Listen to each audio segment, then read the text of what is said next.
Hello friends, welcome to my channel. My name is Rahul. आज हम बात करेंगे आपके बालों के बारे में। कुछ लोगों के जो बाल हैं काफ़ी ड्राई होते हैं और कुछ लोगों के बाल काफ़ी ऑयली होते हैं। तो जिनके बाल ऑयली होते हैं तो उनका इवन वो शैम्पू करते हैं तो दूसरे दिन ही दोबारा उनके बाल दोबारा ऑयली हो जाते हैं। और जिनके बाल ड्राई होते हैं वो एक बार अगर शैम्पू करते हैं तो इतने ज़्यादा ड्राई हो जाते हैं बाल कि उनको उस पर कंडीशन लगाना पड़ता है। अगर वो कंडीशनर या ऑयल ना लगाएं तो एकदम से ड्राई होकर झाड़ू जैसे हो जाते हैं। तो उसका रीज़न क्या है? उसका रीज़न ये है कि जो आपकी जो स्किन है, जो स्कैल्प है, उसमें से ऑयल निकलता है। जो ऑयल है उसका नाम है सीबम। तो ये सीबम जो निकलता है, अगर ये कम निकले तो आपकी स्किन जो है वो ड्राई होती है। स्पेशली ये विंटर सीजन में अगर आपका ड्राई स्किन है तो और ज़्यादा ड्राई हो जाती है। तो ये ड्राई होने की वजह से आपके बाल जो है ड्राई होते हैं। तो अगर आपके बाल बहुत ड्राई हैं तो उसका क्या सप्लीमेंटेशन कर सकते हैं? सबसे इम्पॉर्टेंट है इसमें आपने ऑयल बेस्ड वाइटमिन की कमी है आपकी बॉडी में। वो अगर आप पूरी कर लें तो आप देखेंगे आपकी स्किन जो है वो एक उसमें उसमें से वो ड्राइनेस ख़त्म हो जाएगी। वो ड्राइनेस अगर स्किन से ख़त्म होगी तो वो बालों में से भी ड्राइनेस ख़त्म हो जाएगी। तो आपके बालों में ऑयल आएगा और एक शाइन आनी शुरू हो जाएगी। तो उसके लिए सबसे पहला जो विटामिन है वो विटामिन ए है।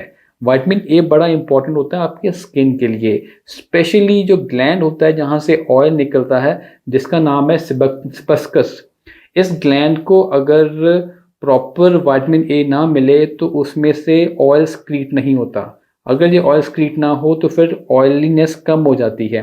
तो विटामिन ए बहुत इंपॉर्टेंट है। दूसरा विटामिन डी। अगर आप सन को एक्सपोज नहीं करते, आपका बाहर जाना इतना ज़्यादा नहीं होता, तो आप में विटामिन डी की कमी 100% होगी। तो आपको विटामिन डी का सप्लीमेंटेशन करना है। इसके साथ तीसरा विटामिन आता है विटामिन ई। विटामिन ई बहुत इंपॉर्टेंट होता है आपके स्किन के लिए, उसका रिकवरी के लिए बहुत इंपॉर्टेंट होता है। इसके साथ है आपका ओमेगा 3। ये आपका फोर्थ सप्लीमेंट है।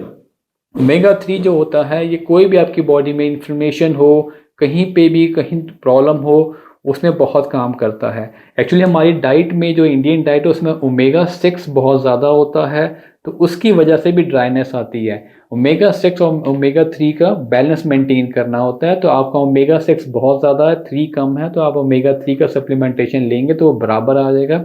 उससे भी स्किन काफ़ी रिकवर होनी शुरू हो जाती है। तो ये 4 चीज़ें हैं जो आपने करनी है। तो रीज़न क्या है एक्चुअली इन विटामिन की कमी होने का? या तो आपकी बॉडी में से गॉल ब्लैडर की सर्जरी हो चुकी है, गॉल ब्लैडर आपकी बॉडी में नहीं है, या आपका गॉल ब्लैडर जो है वो बाइल रिलीज़ नहीं करता। अगर आपका गॉल ब्लैडर बाइल रिलीज़ नहीं करता तो एक अलग सप्लीमेंट आता है जिसका नाम है बाइल साल्ट करके। ये सप्लीमेंट अगर आप लेंगे तो आपकी बॉडी इजीली सारे ऑयल बेस्ड विटामिन एब्जॉर्ब कर पाएगी। तो ये टोटल आपके 4-5 विटामिन हो गए अगर आपकी स्किन ड्राई है। अगर आपकी स्किन ऑयली है तो इसका सबसे बड़ा रीज़न है कि आपकी बॉडी में जिंक की कमी है। जिंक एक ऐसा मिनरल है जिसकी ऑलमोस्ट हर 1/4 बंदे को कमी है। वर्ल्ड में इतनी कमी है जिंक की लोगों को। इसका रीज़न ये है कि हमारी डाइट में वीट बहुत है, कनक बहुत है, आटा बहुत है।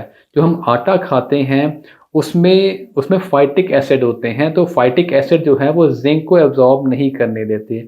लेकिन पुराने टाइम में हम जो कनक लेकर आते थे उसको धोते थे और 2 दिन सुखाने में लगता था, तो उस पूरे प्रोसेस में से फाइटिक एसिड निकल जाता था, तो आपकी बॉडी इजीली जिंक एब्जॉर्ब कर पाती थी।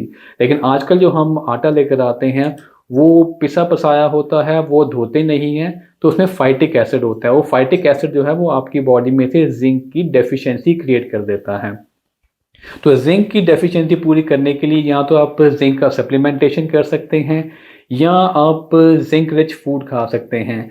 जैसे आप अगर वेज हैं तो पंपकिन सीड है जिसमें बहुत अच्छा हाई अमाउंट ऑफ जिंक आपको मिल सकता है। अगर आप नॉन वेज खाते हैं तो रेड मीट हो गया, ऑयस्टर हो गया या आपके फिश हो गया, इनमें आपको आराम से जिंक मिल जाता है।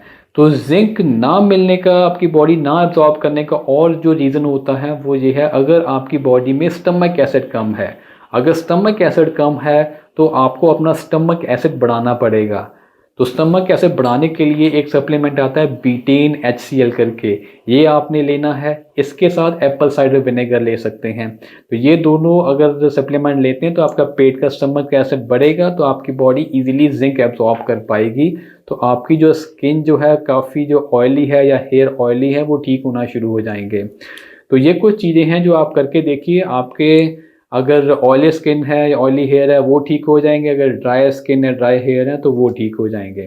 तो आपको मेरा आज का टॉपिक कैसा लगा? आप इसको लाइक करिए, शेयर करिए और सब्सक्राइब करिए। Thank you.